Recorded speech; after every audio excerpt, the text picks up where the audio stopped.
আজ শেয়ার করব বান্দরবান রামজাতিতে বুদ্ধদের আচার্য পূজার আয়োজন এক পবিত্র অভিজ্ঞতার গল্প। বুদ্ধ ধর্মের এই বিশেষ অনুষ্ঠানে বুদ্ধ ভিক্ষু এবং আচার্যদের সম্মান জানানো হয় এবং তাদের কাছ থেকে ধর্মের শিক্ষা গ্রহণের জন্য শ্রদ্ধা নিবেদন করা হয়। বৌদ্ধ ধর্মের ভিক্ষু এবং ধর্মীয় গুরুদের ভূমিকা অত্যন্ত গুরুত্বপূর্ণ। তারা ধর্মীয় শিক্ষা, দান, শুদ্ধতা এবং ধ্যানের মাধ্যমে মানুষের মন ও আত্মাকে উন্নত করার প্রচেষ্টায় নিয়োজিত থাকেন। সকাল শুরুতে বুদ্ধ ভিক্ষু এবং অন্যান্য বুদ্ধরা ধর্মীয় সাজে সজ্জিত হয়ে বান্দরবান শহরে এক শান্তিপূর্ণ ধর্মীয় র্যালি শুরু করেন। শহরের প্রধান সড়কগুলো ধরে তারা র্যালি করেন এবং শহরবাসীর মধ্যে ধর্মীয় বার্তা পৌঁছে দেন। এই র্যালি ছিল শুধু ধর্মীয় আনুষ্ঠানিকতা নয়, বরং এটি শান্তি, সহমর্মিতা এবং সম্মানের একটি বার্তা। বুদ্ধ ভিক্ষুরা ধর্মের শুদ্ধতা এবং জীবনের মূল্যবোধের কথা স্মরণ করিয়ে দিচ্ছিলেন। প্রকৃতির মাঝে আধ্যাত্মিকতার র্যালির পর আমরা রামজাদির উদ্দেশ্যে রওনা দিলাম।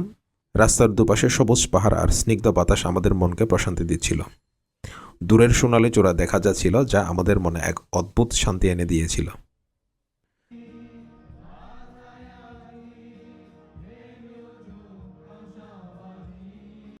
জাতিতে আসার পর আমরা পূজার জন্য ফুল নিলাম। ফুল নিয়ে আমরা জাতির উদ্দেশ্যে আবার রওনা দিলাম। ততক্ষণে বান্ধেরা ধর্মীয় দেশনা শুরু করে দিয়েছিলেন।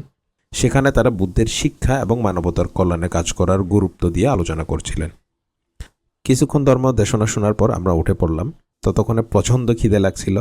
এরপর এদিক ওদিক খেয়াল করতে দেখি সবাই সারিবদ্ধভাবে খাবারগুলো সংগ্রহ করছিল নিজ নিজ দায়িত্বে। খাবার পরিবেশনের দায়িত্বে ছিল সেখানকার ভলান্টিয়ার দাদারা। খুব সুশৃঙ্খলভাবে তারা খাবার বিতরণ করছিল।